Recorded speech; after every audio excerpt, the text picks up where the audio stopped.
Hi, I'm Dr. Gareth Moore from RP Photonics, and welcome to this RP Fiber Power tutorial series. Today I'm going to show you how simple to use, yet powerful, our fiber simulation software is. Let's dive right in with a case study which you can find on our website.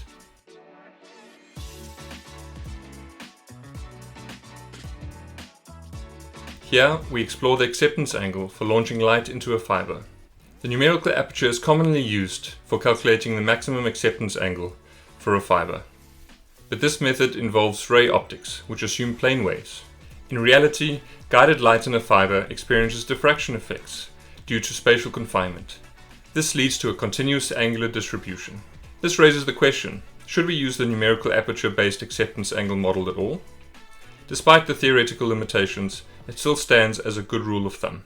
We'll use numerical simulations to examine the angular distribution of light that goes beyond this numerical aperture limit. Our approach involves analyzing the angular distribution in the far field of guided modes. This distribution, typically representing the output of a fiber, can be used as a proxy for the angular distribution of acceptance angles into the fiber. Let's take a closer look with RP Fiber Power.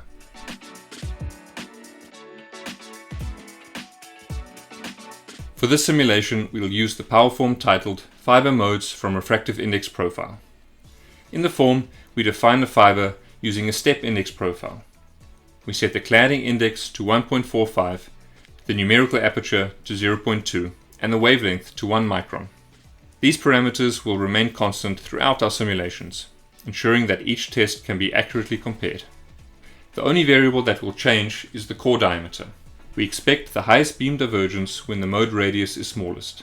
We begin with a core diameter of 3.24 microns, where the mode size is smallest. We are also interested in the radial intensity profile in the near and far fields.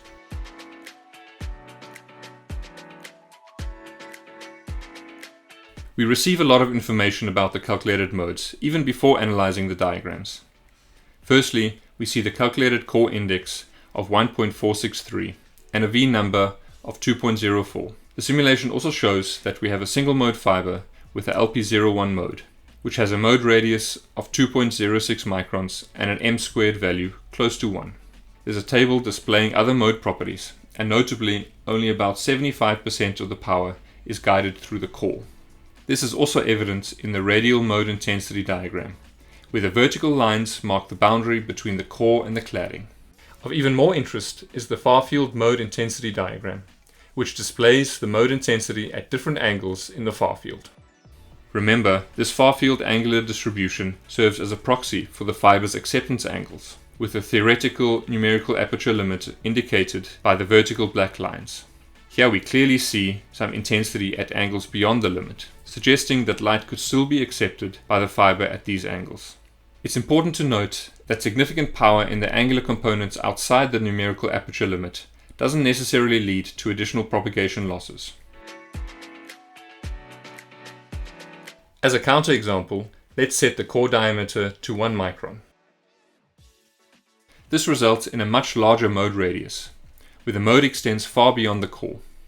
This large mode radius leads to minimal beam divergence, with the mode intensity not even reaching the numerical aperture limit. Although this mode would theoretically be guided, the guiding would be very weak and highly sensitive to any bending. This demonstrates that even if the numerical aperture limit for the acceptance angle is fully met, in practice we might not achieve strong guiding in the fiber. Now, let's increase the core diameter to 10 microns, where we observe 6 guided modes. The mode radius of the fundamental mode is now larger, reducing its divergence. Its far field intensity falls fully within the numerical aperture limit.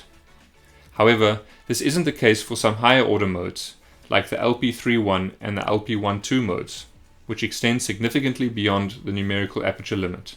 These modes are relatively close to their cutoff wavelengths. It's important to note that this proximity to the cutoff wavelength doesn't always mean that they will extend past the numerical aperture limit for higher order modes. If we just slightly increase the core radius to 11.5 microns, we observe some modes even closer to their cutoff wavelengths, particularly the LP22 and the LP03 modes.